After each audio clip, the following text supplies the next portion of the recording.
It's more a matter of habit because I have been told that there are certain tribal communities where people are so brought up that the mind hardly ever troubles them. It's become a custom, a habit with the people there. But the only problem is they do not have much worldly contact. As a result, it looks like the mind comes into play only when necessary. Otherwise, the mind is just not interfering with the day-to-day affairs. In a sense, we can say that these people are enlightened. So I think man has got into this habit of using it all the time when it is not really required. That seems to be the basic problem. And if you can be free of the habit, and then you're enlightened.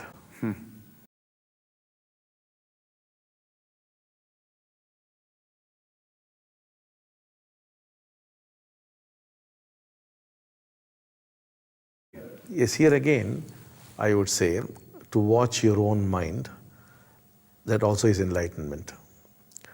And there are times when thoughts are flowing at a very slow pace, that also is enlightenment, but probably a deeper state. And there are times when there are no thoughts at all, which is a still deeper state. So it goes on and on that way. So, but you can have all your thoughts, you can have all your conflicts, you can have your mind and still be enlightened if you could watch it as a third person. But of course, the higher state is when the thoughts are there, but they are not in conflict. But the still higher state is when thoughts are totally absent. And the still higher state is when all the senses are in a very awakened state. So it goes on that way.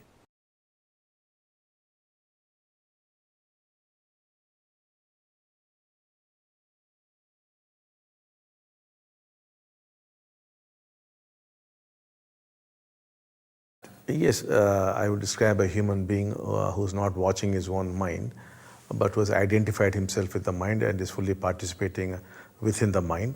I would say that he's in prison. He's in a jail.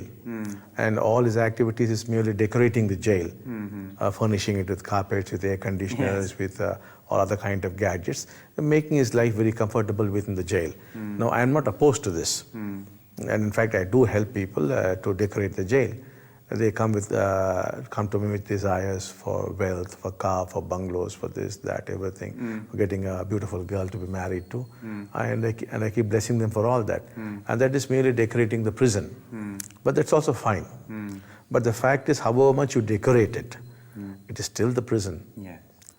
So there comes a day when he looks out of the window and he says, I want to play out in the meadow, I want to experience the sun, I want to feel the rain. And then he discovers he cannot get out. That's when I would say he becomes a seeker, a spiritual seeker who wants to get out. There's discontent in him. But if he's happy within the jail, then there's no way for me to make him into a seeker. Then I help him to play within the jail. So what we call the four purusharthas or objectives in life, artha, kama, dharma, moksha, the first three belong to activities within the jail. Artha means wealth. Kama is fulfillment of desires. Dharma means helping others, doing a lot of social work. But all this comes within the jail. I'm not condemning it. I'm not saying it's not good or don't do it. I'm just saying it's all activity within the jail. Make yourself comfortable within the jail. It's fine. But if there comes a time when you say, this is too much, I can't take this any longer, then I'll help you to come out of the jail, come out of the mind.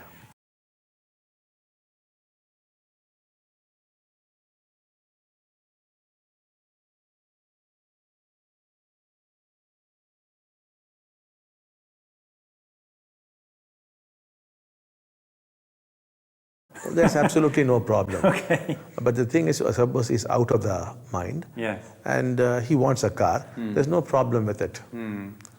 Because he might need a car, he might need a bungalow. For example, you take Mahatma Gandhi, he used to ride in Birla's Rolls Royce every day when he was in Delhi. Though he himself owned nothing, he loved to go for a ride in the Rolls Royce. So that's perfectly fine. So, but we would not strictly call that a desire, no? But the other person, he would feel very sick if he doesn't get those things. But for the one who's outside the mind, if it comes, it's fine. If it does not come, it's fine. There is no harm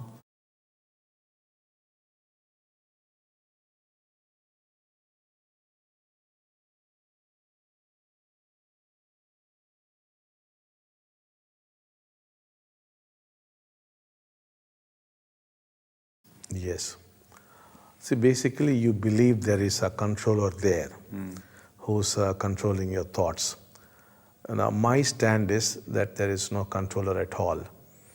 But there is a control, like a built-in program, which is controlling your thoughts.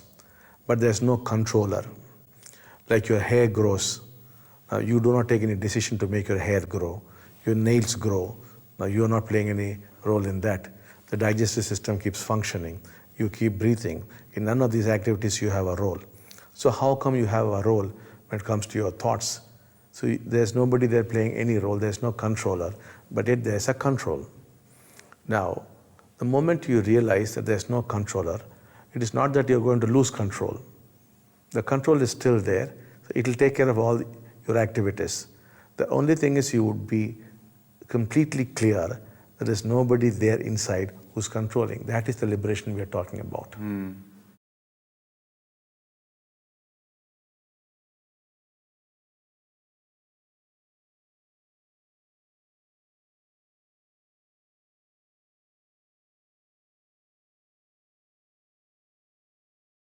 Yes, there is only thought, there's no thinker. But the ordinary person suffers the illusion that there's somebody there called the thinker who's thinking. But in reality, there's nobody there. Similarly, you think there's somebody who's seeing. There's nobody there who's seeing. There's only seeing. You think there's somebody there who's hearing. But there's nobody there. There's only hearing. So there's just the experience, that is all. But you have created this concept, this illusion, that there's somebody there who's very necessary, who's very vital, and who's doing all those things. That is the root cause of all your suffering. And you have got to realize directly that no such person exists, and that all things are just going on. And that is the state we call the enlightened state. And that is synonymous with a decrease of parietal activity. And that is synonymous with a decrease in the parietal lobes.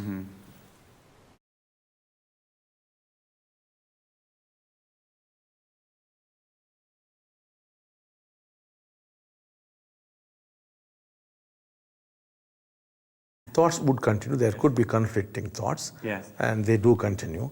At the next level, conflict ceases, but thoughts continue.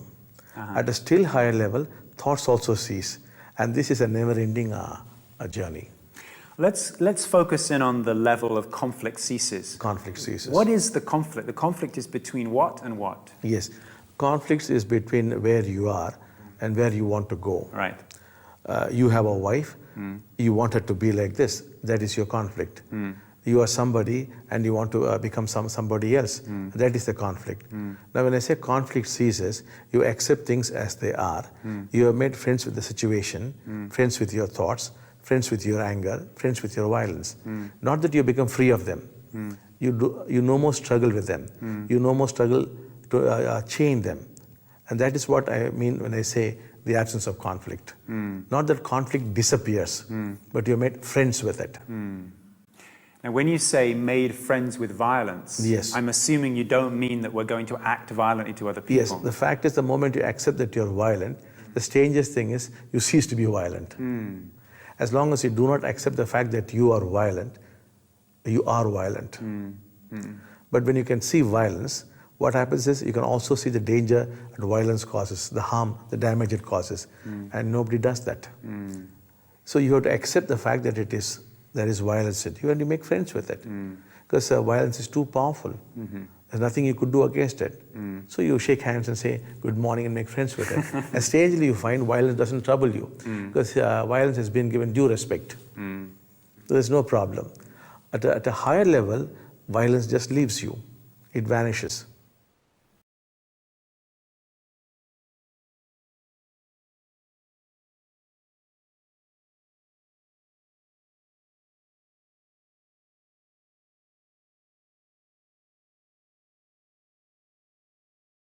Yes. My basic stand is there's no person there, there's no thinker there, there's no controller there. There are only various personalities who float in and float out. They take possession of you and make use of you, your body or your consciousness. And there are times when no personality also is there. That's a still higher state. But to be aware that personalities are merely flowing through you is also the enlightened state. So they come through you and they pass out of you. And they can come from anywhere. So we can create new personalities. We can also destroy existing personalities. Anything could be done because there's no person there. Anybody could walk in, anybody could walk out. And these personalities could in fact be in conflict with one another, I'm assuming. Yes, you would be experiencing conflict because Yes. these two personalities would be fighting.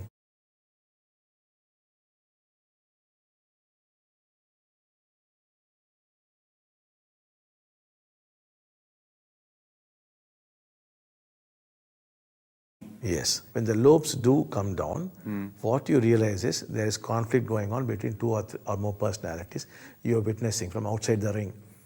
The boxing is going on, but you are watching it. I see.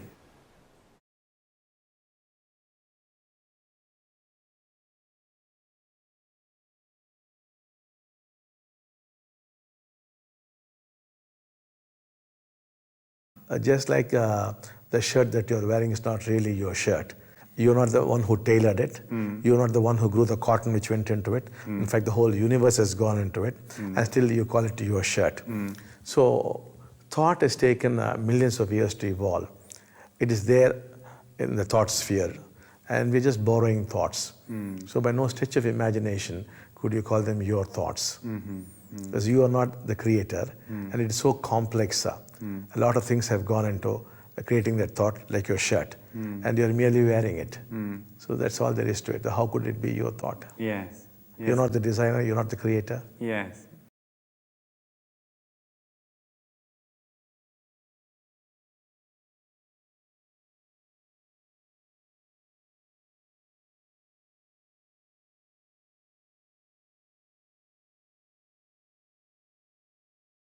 Actually, people, when they go to certain places, they can pick up the thoughts which are in the thought sphere there. No? Yeah. And they would be complete strangers to such thoughts. On one occasion, a gentleman came to me, a 65-year-old man, and he was weeping. I asked him, "What's the matter with you?" He said, "I'm 65, I've been a clean, good man, but the last few hours I'm seized with lustful thoughts, which had never happened to in my life." Then I asked him, "Did it happen all of a sudden?" He said, "Yes." Then I said, "Could you tell me which place?" Then he told me so-and-so place. Then I remembered a suicide pact between a boy and a girl who were in love, and they committed suicide there. Then I told him, it's exactly because you went there, maybe another 6 hours you'll be free of it. And the man became free of it. So because he went to that spot, he picked up the thoughts there, and he was experiencing it as though they were his thoughts. And the poor man, having led a very spiritual life, was deeply disturbed. And the next 6 hours is completely free, especially after he got this clarity. So thoughts just come and flow.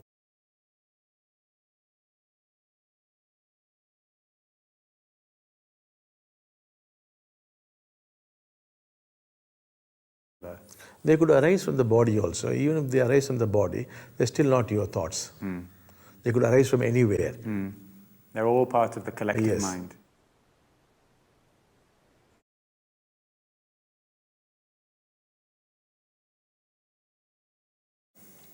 When I use the word self, I use it in the sense of this feeling of separateness from the other. That's what I mean by the word self. And it's my understanding that it is arising out of the way the senses are functioning. And if the sensory coordination is slowed down a bit, the self disappears. You no longer feel you're separate.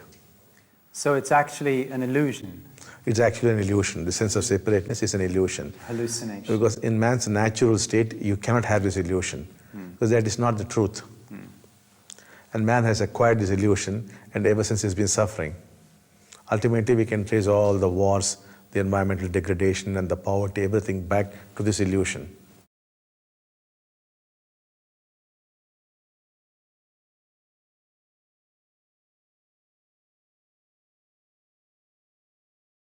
When all personal suffering has come to an end, we would say you are enlightened.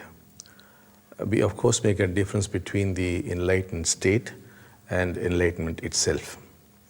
Now, the enlightened state is more like a peak experience, which may or may not result in enlightenment. But enlightenment is a permanent, irreversible state. And the most fundamental thing about enlightenment is There's no more personal suffering. Suffering is there, but it is no more personal. If you see somebody suffer, you also suffer. That is there. But there's no such thing as personal suffering. That is what we would call as enlightenment, which is very different from the enlightened state, which is a peak state, and which is so different from actual enlightenment. When I was here previously, so I compiled a list of people to interview. And there are many people in the West, maybe 20 or so, who claim to be in a state of permanent enlightenment. So I thought these must be the obvious people to interview. Some have it written on their website, some were saying it, some putting it on flyers. So I made a list. These are the people who are claiming enlightenment. And I took the list to my dasa, and he looked down the list, and I think you have some way of measuring the brain to ascertain if enlightenment is in fact the case. Yes. He went down this list of the people claiming enlightenment and said, no, no, no, far away, no, no, no, like this. Yes. And then later we had a conversation and you confirmed that I had the wrong list. Yes. And I was very surprised. All the ones who were saying enlightenment were actually not on the list. Yes. So then I said, well, excuse me, has anybody actually reached the state you're talking about? Yes. And then you and Pragnan said, oh, yes, yes, yes, there are many. And you gave me a completely different list. Yes, yes. And then I went to these people who you said they are enlightened. Yes. And I telephoned them or met with them. Yes. And I asked them about their condition. And their response was very much the same in every case. I feel very normal. I feel very relaxed. I really don't feel any particular state. So what they were describing to me was a very natural, just thing with the present moment. Yes. So it sounds like there may be some confusion has arisen around what enlightenment is. Yes. And it sounds like people claiming enlightenment may in fact not be the enlightened ones. Could you comment on that? There seems to be some actual confusion. That is, when a yajna is in progress and people get the enlightened state, we used to say, you have made it. From our point of view, if somebody gets the enlightened state, there's every possibility of his becoming enlightened. So the moment he gets the enlightened state and he says, I have got this experience, then we would say, yes, you have made it. Now, what we imply by that is that in course of time, he would become enlightened.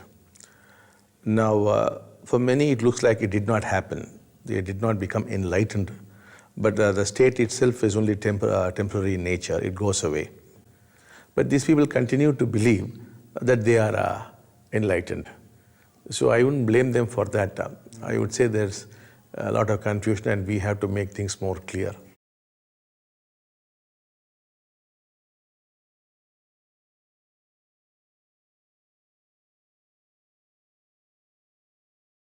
Yes, enlightenment is the first step. That is the beginning of the real journey. So first you get the enlightened state or the peak experience, which has to result in enlightenment. And after that, it is a never-ending process. I would say the process ultimately stops only when you merge into the light. Until then, it goes on and on. It will go on while you are on this planet, and after you left the planet, it still continues. So there's no end to it.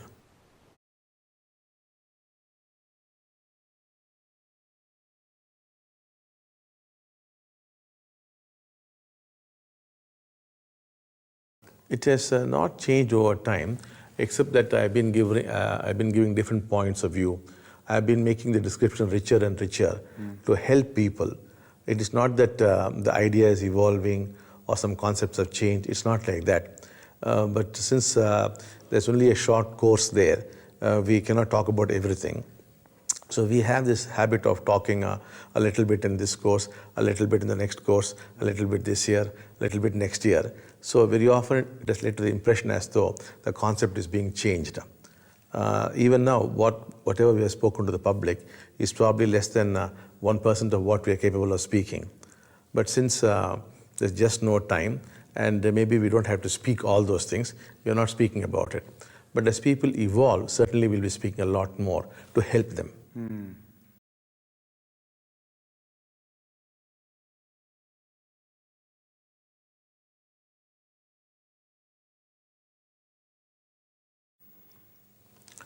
Basically, if a person has become enlightened, as different from the enlightened state, he should himself know that he has made it. Because he would certainly see a clear difference between what he was earlier and what he is now. All that is required is he has to try to remember how he was in the past, and he will see a definite difference there. And he'll find that something is missing, somebody is not there. That's how he would, but he might not know, unless we define that as enlightenment, he might not know that he'll just feel that there is a difference, that's all. And he goes along living merrily, you know. So the definitions do help him in that sense. To say, yes, something has happened to me. Yeah, so this seems to be also, Bhagavan, a little bit the what has created the confusion is that there have been many people saying, I'm enlightened, so they are convinced they've made it, but actually, according to these brain measurements, they haven't. So yes, these people seem to have their own idea of enlightenment, and maybe we are also responsible for that, and therefore they declare themselves to be enlightened. And there are also people who are actually enlightened, who know clearly that they are enlightened because they have come and told us, I have made it, I am enlightened, I am not there. And we have checked and we have found that to be true. That also is there. And there are also people who have actually become enlightened and still are not aware that they are enlightened, whom we have had to educate. And then they became clear. I see. So all possibilities are there.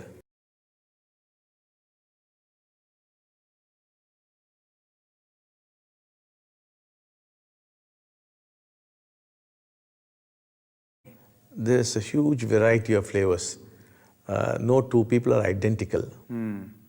Could you say a little bit more about different flavors? Yes. In some people, what is very characteristic about them is the absence of conflict. In some people, there is a tremendous silence all the time with them. And in some people, there is this unconditional love flowing through them. Some are the state of unconditional joy. So various qualities are predominant in various people. It's not exactly the same, because it depends upon how the parietal lobes are, how the frontal lobes are, and how the general system is functioning, how the energy is flowing to the nadis. So all these things make that difference.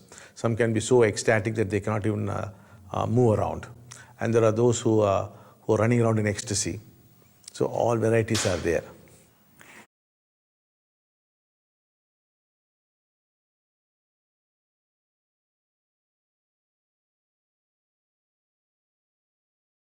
The continuation is that you can clearly see that the mind is out there and that it is functioning on its own, and that you can just witness it doing all the work. And normally at this stage we call the mind a small bird, and the one who's witnessing as the big bird. So we would say you have moved into the big bird and you're watching the small bird. But within the small bird there is conflict, there is thought, everything is there. And at the next level of development, the conflict ceases. So as the big bird watches the small bird, there's no conflict in the small bird. And at a higher level, thoughts too have vanished from the small bird. And at a still higher level, the small bird itself has vanished. So it keeps going on that way. And then at one point, the big bird also vanishes, and you feel that you are the universe. So all these things keep happening. But we generally don't talk much about it. People discover it on their own. Yes, I never heard you speak about birds before. Yes, yes. But now I understand it's all about birds. Yes. So, Bhagavan, we do speak about these things in the Indian processes. We keep it much simpler in the Western processes. But in India, we do speak about the small bird and the big bird.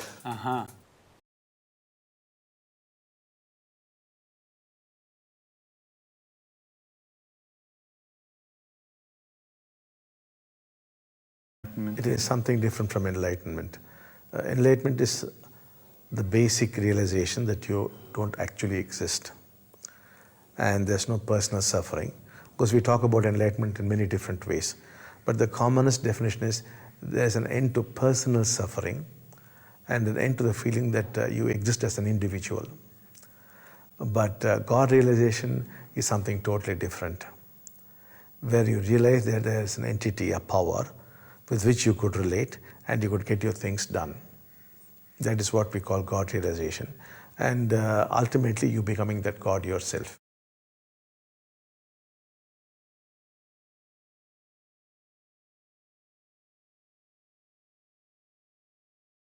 Yes, the lobes keep changing a lot more.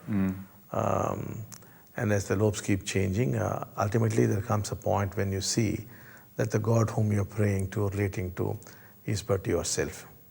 First it comes as an insight, then as some kind of realization, and then an actual happening occurs. When the shift happens, then then you're like Christ saying, I and my Father are one. That happens.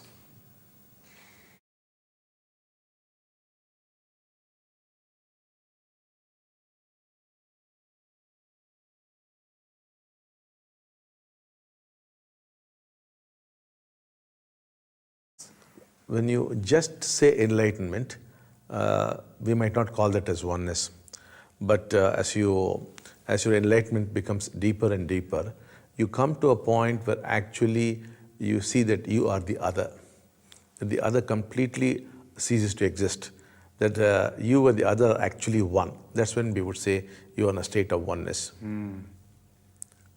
Right now you might feel, let us say, that a tree is there and you are there, and without any running commentary, you are watching the tree. But that is not oneness.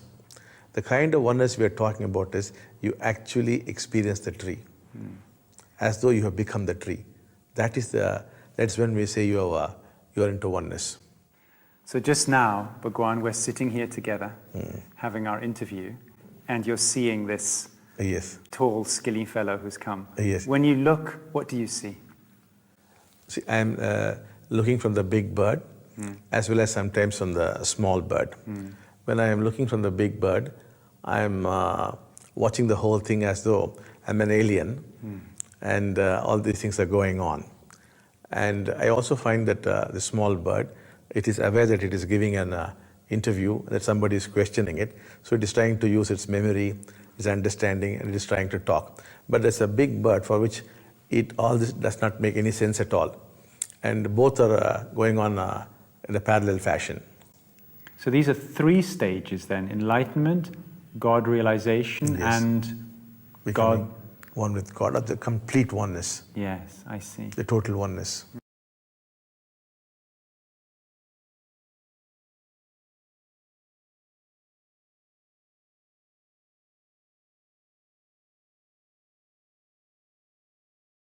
An enlightened person cannot give it to another. It is only possible if there's a lot of people on the planet are enlightened. If they are enlightened, then it's possible for enlightened people to give it to others. But you seem to have been born with a specific gift Yes. that you are able to give enlightenment. Yes. So initially, I took a lot of time to be able to give it to others. It involved a lot of hard work. And then I've been slowly giving a few people and built up an order of 170 people who are enlightened. Now, with their help, I've been giving it to others. And as others are making it, I'm able to give it to more people. And now we are slowly approaching a point where they will be able to give it effortlessly to others. That is how the phenomenon has been growing.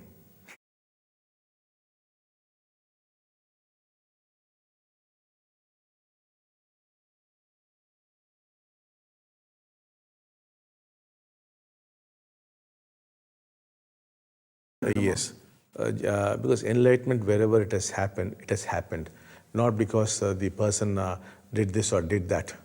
And very often, in spite of what he did, it happened. So it has been a happening.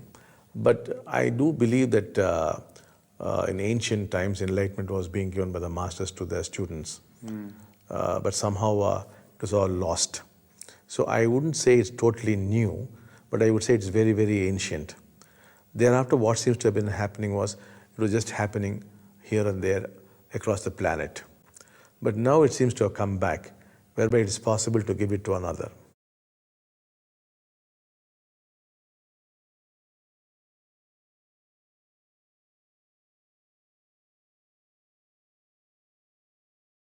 Yes. At this point of time, I am not able to give it to everybody.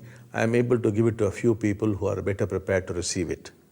But I do believe a short while from now, it will be possible to give it to everybody It's not me giving it to everybody.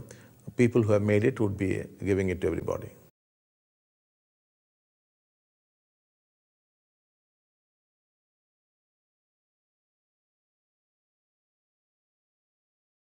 Receive it. People who have excellent relationships and people who have a lot of spiritual discontent, who are not satisfied with all that they might have in the world and who have been really seeking hard, these are the people who are best prepared to receive this.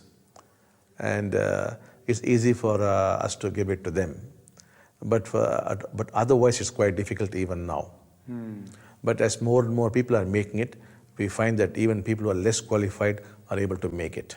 I see. So, and you've said primarily it's the relationship with the mother and father that needs to be set right. Essentially, that's the most important thing, because we have found that wherever the process has not worked, invariably it has led to a problem between the seeker and the father, or the seeker and the mother. Then the process just stops. So we get back to working on that, and then once again the process proceeds.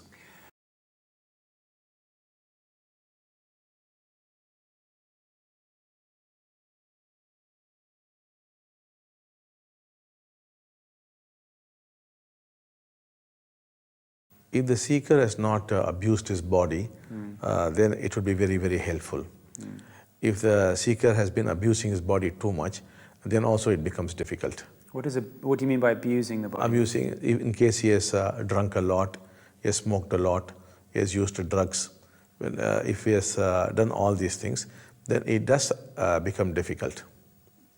But on the other hand, if you have not taken recourse to these things, the process goes on much more smoothly.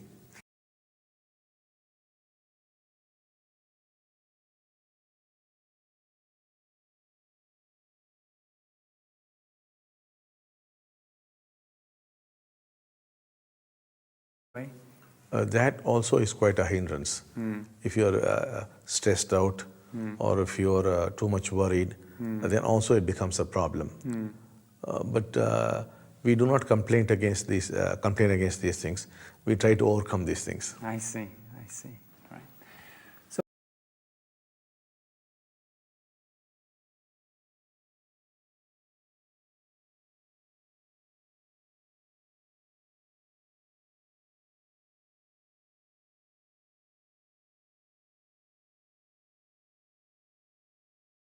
It becomes very often a hindrance, and it prevents you from becoming enlightened.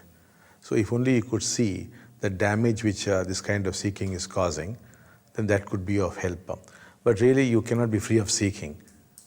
The seeking is there, but all that you must see is how the seeking is preventing you from becoming enlightened. If you could get that insight, then it makes our job very easy.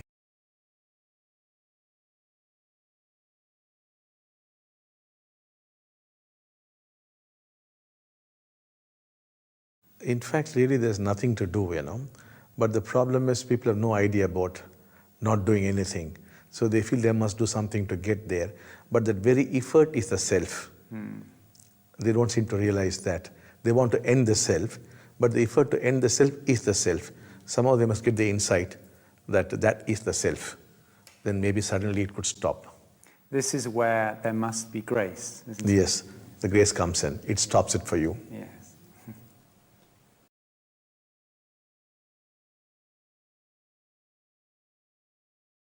I see this as a people's movement, where spiritual power would percolate to the level of the ordinary masses, and that I expect everybody to be a mystic, everybody to be enlightened, and everybody to have enormous spiritual power to do miracles.